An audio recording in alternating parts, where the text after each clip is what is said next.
Hey, welcome back to the Dan Time Podcast. This is part 2 of my conversation with Georgetown, Austin area-based singer-songwriter Dan Guevara. And we're going to preview the title track from his debut LP. This is the song Lazy Days. And I got to tell you, the past week, 2 weeks, I guess, I've been listening to this record in the car, and happy to report I've been playing these songs at night when it's time for my toddler to go to sleep, and he will not fall asleep.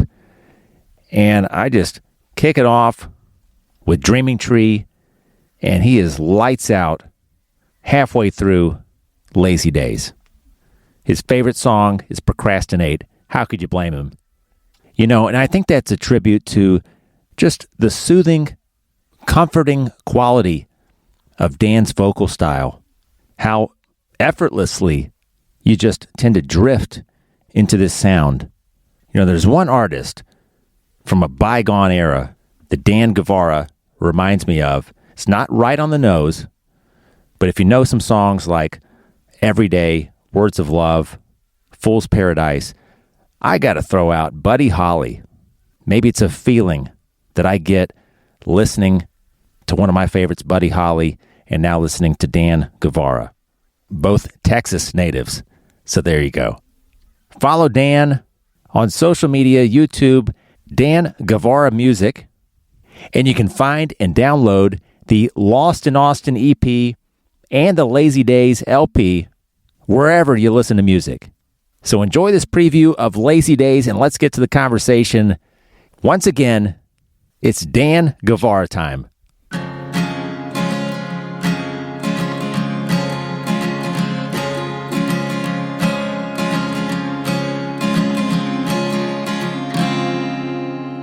Lazy days, paint a picture while the skies were gray.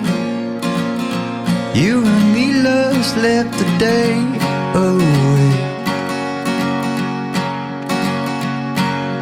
Staying in bed, taking our time. We were sleeping in such a crime.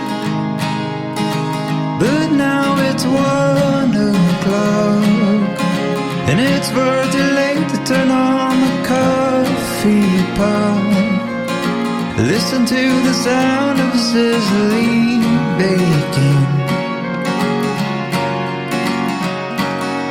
Turn on some music now and then. Dance around the kitchen and nothing but our skin. Put my eyes on you. You know exactly what I want to do. Listen to the sound of Somebody to Love by Queen. Takes me back when we were 17. We were so in love. There's this photo, and I think it's kind of almost like immediately iconic. I associate, because I haven't known of you very long, but you with the guitar, the Airstream behind you. Yeah. I love that. Whose creative direction was that? So I'm going to rewind and back to when I was working at Big. So our barista at the time, her name was Macy, is still a really good friend of mine. So like I was talking to her about the record and, well, actually not the record. I was talking to her about the single Lazy Days because I'm getting ready to record that single at the time. And I was like, you know, I'm thinking of like concepts for the art of the single, and I don't know what to do. Like, do you have any ideas? And so she got this little, it was a receipt, one of the receipts, and then she flipped it over and she drew a little Airstream, and on the side it said Lazy Days. And I was like, oh my God, I love that. That's going to be the theme of the song. And then it ended up being the theme of the whole record. You know, just yearning for those lazy days and like just wanting to escape the 9 to 5, just get away from, like you said, like everything that's going on in the world and how like things are real tense right now, and like just wanting to escape that for a while and just like live in bliss and just enjoy the beauty of the world and the moment that you're in. Like that's really the whole concept of the record, and that's why it has the Airstream on front. So cool. as far as the songs that seem to be going over well live, which ones do you play on stage here lately? Oh man, so I play almost all of them live, honestly. Like I Nice. think the only one that I don't play live much is Dreaming Tree. Like I'll throw it in there every now and then, but for the most part I play like the whole record live almost all the time. I love it. I'm really really proud of the record. It's so much fun to play. I gotta say, as far as like all the songs on the record, the one that's the most fun to play live is Fevered Moon. I love that song. Oh, nice. That's the one I missed. It's all good. It's Um, toward the end of the record, if I'm not mistaken. yeah, the penultimate track, as they say. Yes. Nothing And but it's a werewolf actually. That's what I tell people. It's about a werewolf and it's a love story. And it's like basically this guy like turns into a werewolf at night when the moon is full and he's wanting to run away with the love of his life, but he's worried that he's gonna like tear in the pieces because he's a werewolf. And the chorus is howling to be with you, howling to be with you. And I even howl a little bit at the end of the song. of course, you have to. Yeah. Tell me about when you performed on the local Fox affiliate and that experience. Was that your first introduction as far as getting your music out on, say, broadcast TV? Yeah, so oddly enough, that was actually the second time technically that I had been on local access TV. Like I was on this other local access show called Up Late Austin, which is really really cool. Like the producers of that show are super nice and like all the crew. And so basically the way that I got that show was my good friend Morgan Obenhaus, another local singer-songwriter from the area. She was scheduled to be on the show, but she got sick. And so she reached out to me and she's like, "Hey, I'm supposed to be on Up Late Austin this weekend. Are you interested in covering for me?" Like I told them about you and it's yours if you want it, basically. And I was like, "Absolutely." And so that was my first TV appearance was back in 2021. I believe that was November 2021.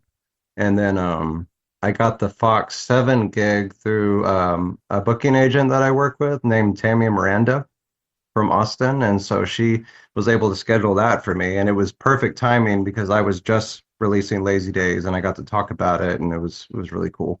But I had to play my song Lost in Austin, like not off of the record. I was like, I have to play it. I'm in Austin. This is Fox 7. I Oh have to yeah, play it. And that's the one that like everybody screams for when I play shows. They Lost in Austin. Lost in Austin. Yeah, that's Yeah, the but one that it'll be hard to get away from that song. That one's yeah, going to follow you it is a in a little good hard to way. get away from that. But that is probably my second favorite song to play live. I gotta say that. Just because like that's the one that gets people dancing too and stuff. And I love that. I live for that. How much fun is it when you get to play some of these all ages shows? Like when I was about 22 to 25 or whatever, I didn't really like the all ages shows, quite frankly. I was like, I'd kind of like for this to be, an adult audience. But the older I Yeah. get, I really love seeing kids get into music. I was in an all ages show at our local music hall last week or the week before. And it's fun just seeing guys who are clearly like 18 or 17 and they're just having a Yeah. great time because I feel like I had experiences that kids or even teenagers, they don't get the same way Yeah. that we did back in the late 90s, early 2000s.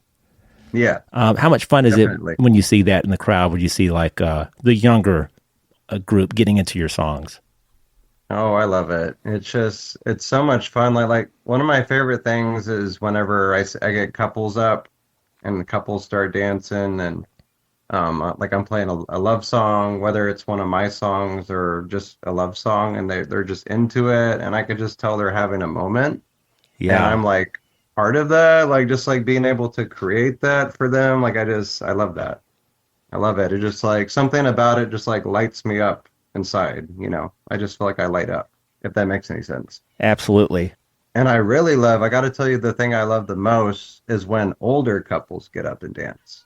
Oh And yeah, I've had that happen a couple of times, and that's very touching, you know. yeah. Oh, what a But special. I always have kids, like kids always dance. That they love my music. Yeah, Little kids love my music. yeah. I remember taking my youngest are 4 and 3, or almost 4, almost 3. They have birthdays coming up, but took them to see a singer songwriter last summer, I think, and they Hmm. loved it. It was kind of, and I just sat back and watched because I knew this was basically their first time seeing a live performance, Yeah, and just little kids, music. Music is just such an enriching part of our lives, I agree. and I'm so glad that at that crossroads that we were talking about earlier in the episode, where you just had the bad experience with the guy that just took your money and ran. That could have been the world may not have heard of Dan Guevara, and he soldiered on.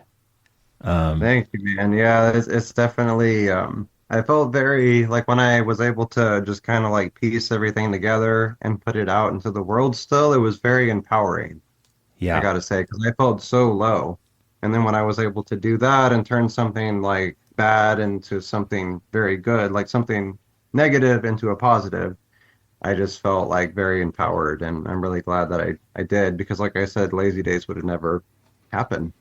I would have never written any of these songs, probably. I probably would have just hung it up, you know? wow, what a batch of songs, folks. You can follow Dan on really any social media platform or most of the big ones. Dan Guevara Music on Instagram, and I'll list these in the show notes as well. I'm also on YouTube, TikTok, and Facebook, Dan Guevara Music, and I got an official website on the way. That's in the works. Awesome. Dan, how about just a few Dan time questions? Kind of Yeah, silly stuff or absolutely. whatever. What? Sometimes I don't ask this Uh-oh. question because it's so. I don't know. When did you start going by Dan? Was it a choice? Was it given to you? Was it when did it? When did you go from? Were you born Daniel and then like me? Yeah, so I think it sounds really, really funny, but the reason that I actually went from Dan, or from Daniel to Dan, is because my last name is like really, really long. And so I thought, like, hey, if I shorten my first name, I could fit a little bit more in. And Yeah. so that's why I started going by Dan with my music. And then, like, a lot of my friends called me Dan, and I was like, well, I prefer Dan anyway. So ever since I did that, I just everything I put out, it's pretty much I go by Dan. Unless it's like my driver's license or, something official like that. I just Daniel, But You know, Dan, I've never heard it put that way. As far as the name is long enough, the surname, so why not just shorten? That's kind of what I was getting after. yeah, My that's why I last did it. name, ends in the L sound. So I mean, that was Daniel McArdle, and it's like, yeah, that was actually part of it, but I didn't think about it until you brought that up. Yeah, yeah, that's funny. That's funny, and how it's kind of like similar why we did that. Yeah. Um, okay, here's a question. I don't ask this one all the time because I don't want to put people like on the spot. What's your favorite record? But like, do you have some? And this is okay if you have a long pause. Hmm. Favorite artists or influential records that you still love, you still play them, and Oh man. top two or Oh three. man, that's a big one. That is a big one. I gotta say, very inspired by the Beatles. Hmm. My mom was super into the Beatles. Her and I actually had the pleasure of going to the UK. We got to go to Abbey Road. We went to Abbey Road Studios. We went to the Cavern Club where they got discovered. We went all over Liverpool. So, like, the Beatles are always and forever going to be a big influence. Elvis Presley. Oh, love it. I loved his energy, just like Elvis's energy and like how he could just captivate everybody with his energy, the way he danced, and just like how passionate he was when he performed. So it was always the Beatles, Elvis, and currently, like, there's a band called Camp from Ohio, and they're a bunch of like kind of like Americana, like Southern rock type boys, Cool. indie rock guys. But they have a lot of banjo in their music, and they have a lot of like mandolin and stuff, and they've been a huge influence to me, as well as Shaky Graves from Austin, Texas. He's a huge influence to me as well. So he's the reason I play with the tambo toe in my foot, is because of Shaky Graves, because that's what he did starting out. So Oh, wow. I'm so glad I asked. Some good recs there. yeah. But those are big, big influences on me for sure. And then, Dan, are you still a chef? I know you're a self-professed foodie. And Yes. tell me about that part of your life and what's going on there. So the answer is yes. I'm still a chef. I work at a retirement home here in Georgetown, and I cook lunch and breakfast every Monday through Friday. And on the weekends, I gig. I love my shift because I get there super, super early. I'm out early. I could stay up late on the weekends after my gigs and just kind of like have lazy days, Yeah. on the weekend, which is nice. Or unless I'm like, I do things a lot on the weekends too. Like I run around and do stuff. But, and as far as being a foodie, I've always loved like food truck culture. I love the Food Network. Like I said earlier, Gordon Ramsay was just in Georgetown, at a couple of restaurants here that I go to, and he completely like renovated them, changed the menu and stuff. I love his stuff. I got to go to Italy with my wife on our honeymoon, and we got to try like amazing Italian food. So I love all the food basically. Oh, nice. And the culture. Love the culture, love history as well. Okay, and then, well, I always have to wrap up these episodes, and I'm like, man, we could talk I know. for hours. But anyway, Dan, what about, I read that your mom bought you your first guitar. So she probably saw something in you at a young age. It just took time, to get this engine going. Talk about you and your mom and your relationship and closeness, and she plays on the record. You got her, like you said, she was kind of nervous about doing that. But talk about you and your mom and your relationship there. All right. So it's funny because like my mom and I, like we've always had music in common, and we love we just have really goofy senses of humor. Like we love British culture and humor a lot. So we're like really big Monty Python fans. We love Mr. Bean. That's totally our humor. And then of course like we love the Beatles. Basically all things British we love.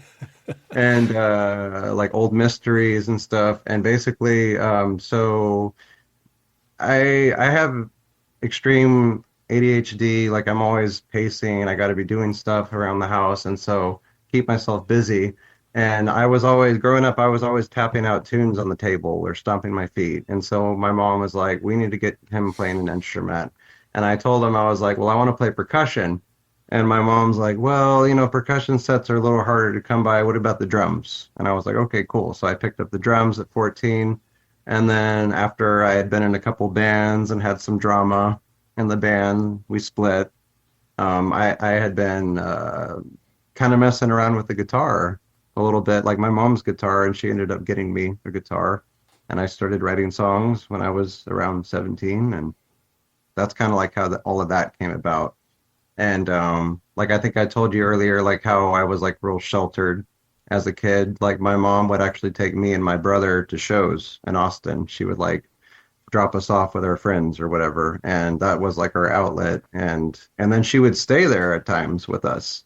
Me and my brother are there like at the original emos in Austin, and like my mom is there, and there's like all these people with tattoos and like different colored hair and stuff, and she's there and she's just enjoying the music.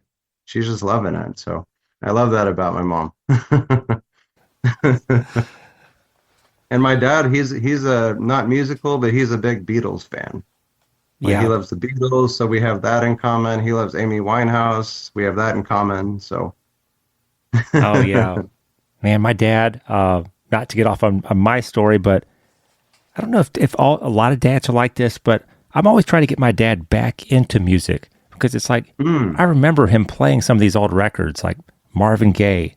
I remember him playing Marshall Tucker Band and old Bob Seger records. And so there was like music playing in the house. And then it's like when I go see him or we hang out, it's not really central anymore. I'm like, a couple times a year, I'm trying to like introduce him to artists that he might like. Actually, some stuff through this show, I'm like, you need to listen to this. So, Yeah. That's cool, man. yeah. Kind of like reignite that love for music that he once had. Yes. Or maybe just throw on a record that reminds him of growing up, like you said, like listening to Marvin Gaye or, Uh-huh. one of the greats like that, just Oh, like yeah. throwing it on, or Steve Miller Band, like throw that on. I bet he would like that too. He probably had no idea. And now I know, like when I play music in the house, that maybe my kids are going to remember it. My oldest being 7, because like I remember hearing The Fire Down Below from Bob Seger. I remember Can't You See from Marshall Tucker. It's like there's a few of these standouts. Yeah. Yeah. And it's like I could still remember like that evening in the living room and the turntable. And he didn't know that, but so music is so powerful. And I was actually, I love music. Dan, I was playing. Music is a time capsule. When you listen to it, it takes you to different periods in your life, and you think about that time and the way life was at that time and the way things were. And I love that. And you think of different moments in your life that you had with different people, and that's what makes life worth living, is the people in your life and the moments you have with those people. And I just love that. That's why I love music so much. It's just beautiful how it takes you back in time like that, Yeah. And like you said, with the Beatles, do you ever experience this with music where you had a song that meant something to you a decade ago, and then now you listen to it and there's like a new relevance? Or Yes. The meaning has shifted a little bit. Yes. Honestly, like when I listen to the song Dancing in the Dark, like I get a different feeling from it. He's singing about how he just like basically he's tired of being in this small rundown town. And Georgetown's not run down, but it's like he's wanting to just break out and explore the world and just like break free. And I like that vibes with me so much. Yes. I'm just like, yes, I have that same urge. I want to explore the world. I want my music to explore the world and people to hear it. And I want to play for different people and different audiences from all over, I'm glad you said that. Dan, Yeah. the image of you in the Airstream, and it's like I kind of associate that now, Dan Guevara. It's like you're ready to shoot out at a moment's notice. Yes, exactly. That's what I want. That's the goal, ultimate goal. So I'm local currently, but I'm slowly spreading from Central Texas outward. So I've got branches, let's just say that. So I'm spreading all over Texas right now. And hopefully out one of these days to a state near you. Wonderful. Well, Dan, I'd love to have you back, maybe around the next time that you've got a new record. I don't know if actually, are you always writing, or do you have periods of on the calendar where you dedicate to writing, or are you always scratching out lyrics? so that's the thing about writing. It's weird. It's like it's spontaneous. So like when I wrote Dear Anthony, for instance, like I was just in the front yard raking the leaves. And I just thought of the line, the very first part of the song, Dear Anthony, hope this song brings us back together, because I was thinking about my friend that was really struggling at that time. And he was just heavy on my mind when I was working in the yard. And then I just started, all these words just started coming out. And then I got we had talked about the line earlier about like happiness is, oh my God, yeah. I can't even remember my own song. I know happiness is like a fading memory of an old friend. Yes. So that came to me as well when I was working in the front yard, and I found that a lot of my songs come to me when I'm at work for some reason. Like I come up with ideas on the job when I'm like cooking and stuff, or when I'm working out in the yard. So that's when I'm inspired the most. And I've actually had a couple of songs come to me when I'm in the middle of the night and I had to wake up and record it, and so I've done that too. So there's just like different moments. And when I try to sit down and plan it, it just never pans out the way that I want it to. Yeah. One more thought on Dear Anthony here. And I don't know if this is what you were getting at, but because most of us have had friends that you want to help them, you want to be the olive branch, but you you've tried multiple times, and it's just they've got to take that first step. I feel like in this song that you've gotten some kind of signal from him where, you know, your effort is going to be received. Where I think it says, "This is almost over. Hope you're ready to take flight. Just reignite your dying light." Like you've got just a little something from him to say, "Hey, you could pull this off. See the storm behind your eyes, and feel your pain, and remind them, I'll walk with you through the flames." I listened to the lyrics, and was there some meaning there where he kind of gave you, or you sensed that there was a call for help? Yes, there definitely was a call for help. Like my friend had told me, like I said, he was at the end of his rope. He's really, really struggling, and he was like telling me, he's like, "Hey, I have a plan," and I'm like, no, this can't be happening. And like everything inside of me just like was like, no, I got to keep reaching out to him. I got to keep talking to him. I just can't give up on him. I just felt like I had this urge that I had to keep talking to him. I had to keep encouraging him and just like be there for him, you know? And I really feel like just him sensing that and feeling that, and it wasn't just me, like it was like his family too that got involved, and we all kind of like came together, and we like just started really loving on him and encouraging him, you know, that, you know, like there's so much more to life, and life is beautiful, you know, like you've had a lot of hard knocks, but it's not over, you know, like I could still tell that he had a spark in him, and he wasn't like ready to give up 100%, but he like was thinking about it. Yeah, and that's what was scary, you know. So, but yeah, I think that's more or less what I was envisioning when I wrote that part of the song. I like this type of song in 2025. I know the record came out in October, but you know, again, speaking to what life is like now, it's really easy to get kind of siloed and, you know, just hang out, not with your friends, but maybe with your phone, and not reach out to people and put your arm around your buddy anymore and like check on people. It's like, I really don't want to say that that's going away, but I love this song right now because it's a reminder that part of life is being there for people. At least trying, you know, if you feel like that somebody needs you, and you've got something that you can, whether it's your talents or your empathy, you know, if you've got something there to share with people to help them through a struggle, I think it's a big part of our existence, is being there for other people. Absolutely. Yeah. And I feel like people just knowing that they're not alone, just like having that knowledge that you're there, or like you're present with them in the room, and you're there for them if they need anything, just like having that reassurance that they're not alone in the world. Because I feel like so many of us, we feel very alone in the world. And I feel like this time and period of time that we live in, there's a lot of division. And I feel like people are just feeling like they're really feeling that right now. And I feel like, if anything, we just need to come together. Yeah. That's one of the reasons that the song, it's amazing how like old songs from the past, like from the Beatles, like we were talking about, come together, could be so relevant now. You know, all you need is love. Like that's universal, you know. I want to hold your hand. Like it's just like, that's timeless. That's why the Beatles are such geniuses, because it's like their work is like, it could fit any time period. You could relate to it any time in your life, you know. It speaks to you, your soul, continuously, you know, and that's the music that I love, you know. Yeah. Oh, I gotta go listen to the Beatles again. Yeah, I know, right? I want to throw on Abbey Road right now.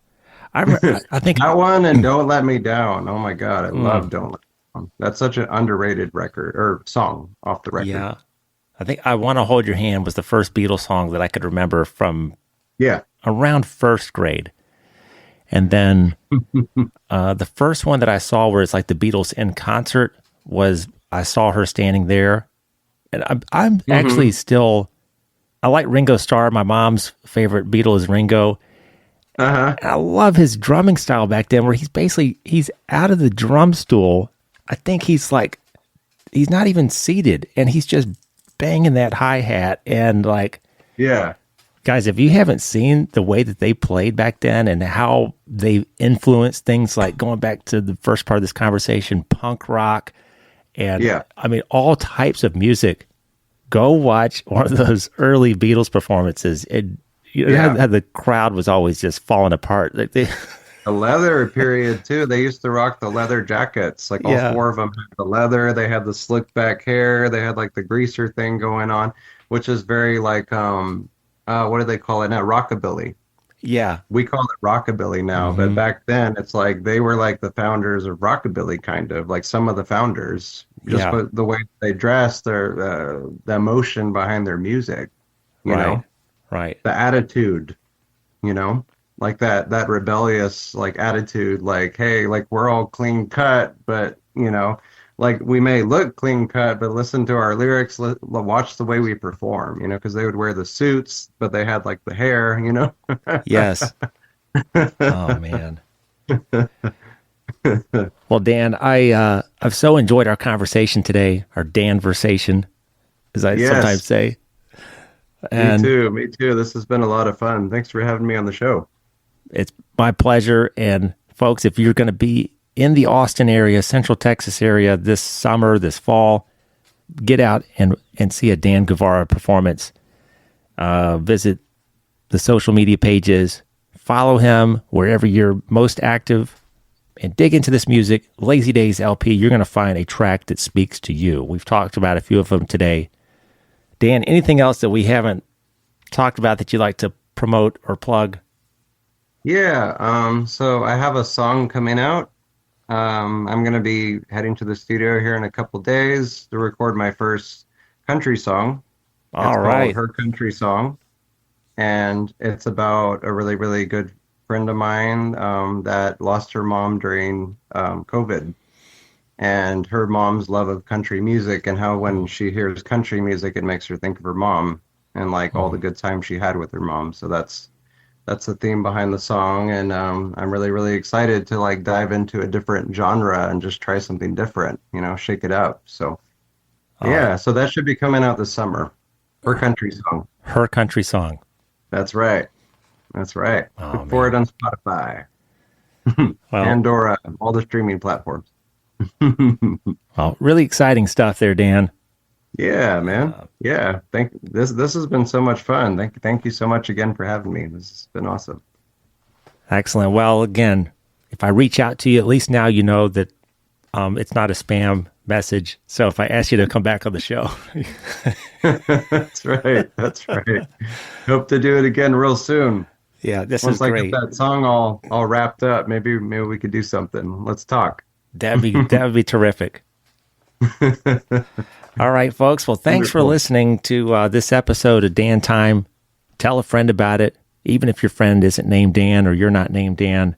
Again, it's a fun way to start conversation, to introduce you to a new artist. And as I say over a lot of these episodes, have some fun out there, okay? Have some fun with your life. Have some fun with your friends. Take somebody to a concert and feel the power of music.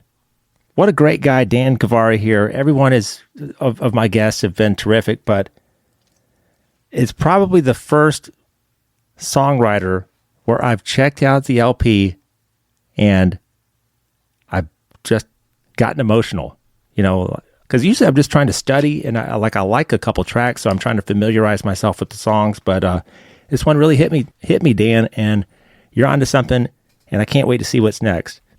Thank you so much. That means a lot. Thank you, Dan. Oh, you bet. All right, and we will see you guys next Sunday for a new episode of the Dan Time Podcast. Thanks, and have a great week. Staying in bed, taking our time. But if this is just a dream, if this is just a dream, then I'll be hitting that snooze button. I love the way you give me your loving. I'll never give you up, no, for nothing, no, for nothing.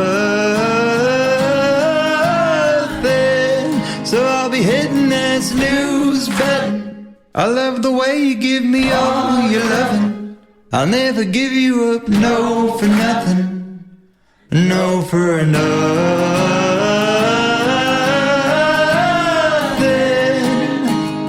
Oh, I just gotta find a way through this haze. I just gotta find a way back to those lazy